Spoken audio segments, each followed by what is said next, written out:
بسم اللہ الرحمن الرحیم۔ ایاک نعبد و ایاک نستعین۔ خدا کی عبادت کرتے ہیں، اہدنا الصراط المستقیم۔ اے اللہ، ہم تیری عبادت کرتے ہیں اور ہمیں سیدھی راہ پر چلنے کی توفیق عطا فرما۔ درود شریف پڑھنے کی فضیلت۔ اللہ کے آخری نبی صلی اللہ علیہ وآلہ وسلم کا فرمان عالی شان ہے، مجھ پر درود پاک پڑھا کرو، بے شک تمہارا درود مجھ تک پہنچتا ہے چاہے تم جہاں بھی ہو۔ حضور نبی کریم رؤوف الرحیم صلی اللہ علیہ وآلہ وسلم کا ارشاد ہے کہ بے شک تم اس دل سے بھی درود شریف پڑھو کہ جو کسی کو دکھاوے کے لیے ہوگا، وہ بھی درود پاک کی عبادت تمہاری قبول ہے۔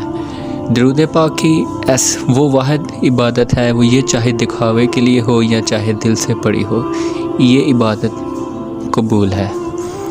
لیکن اس کے علاوہ جو عبادتیں ہوتی ہیں، نماز، روزہ، حج، زکوٰۃ، اگر وہ دکھاوے کے لیے کی جائے تو وہ اللہ کی نظر میں کوئی قبول نہیں۔ جاہلیت کی تاریکیاں۔ اللہ پاک کی عبادت اور اطاعت انسان کی پیدائش کا بنیادی مقصد ہے۔ دنیا کی رونق، نفس و شیطان کے دھوکے سے یہ مقصد نگاہوں سے اوجھل ہو جاتا ہے۔ اس مقصد کو یاد دلانے اور انسان کو سیدھی راہ پر چلانے کے لیے اللہ کریم نے مختلف زمانوں میں کئی انبیاء کرام بھیجے۔ انبیاء کرام انسان کو اس کے مقصد حقیقی کی پہچان کرواتے ہیں اور اس کی ہدایت و رہنمائی فرماتے۔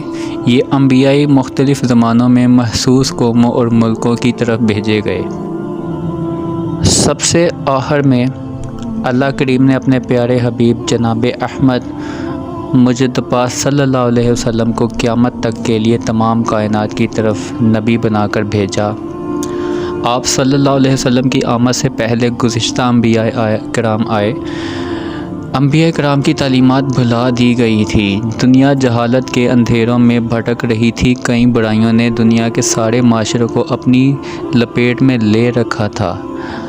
بالخصوص عرب سرزمین تو بدترین بدحالی کا شکار تھی۔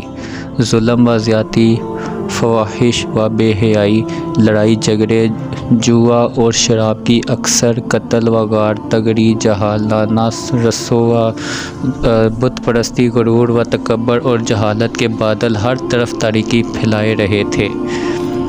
ایسے ماحول میں اللہ کے نبی حضرت محمد صلی اللہ علیہ وسلم کی ولادت ہوئی۔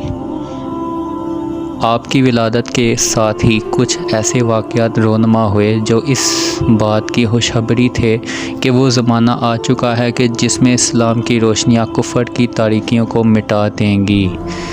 نوشیروان کے عالی شان محل کا پھٹنا اور اس کے 14 کنگوروں کا گر جانا، فارس میں مجوسیوں کے عبادت خانے کی صدیوں سے روشن آگ کا یکدم بجھ جانا، دریائے ساوو کے موجیں مارتے پانی کا خشک ہو جانا، یہ اور اس طرح کے کئی واقعات اس بات کی علامت تھے کہ اب عالم کا رنگ بدلا ہے اور نئی حکومت کا سکہ چلے گا۔ آئی نئی حکومت، سکہ نیا چلے گا۔ عالم نے رنگ بدلا صبح شب ولادت۔ سبحان اللہ۔ ایسے ماحول میں حضرت آمنہ رضی اللہ تعالیٰ عنہ کے بظاہر سادہ سے مکان میں سعادتوں اور مسرتوں کا نور چمکا اور اللہ کے آخری نبی صلی اللہ علیہ وسلم کی جلوہ گری ہوئی۔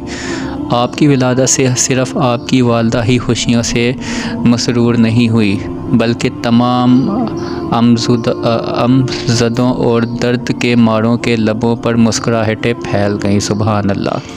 آپ عرب کے مشہور خاندان قریش کی شاہ بنو ہاشم سے تعلق رکھتے ہیں۔ آپ کا خاندان تمام خاندانوں میں سب سے اعلیٰ ہے۔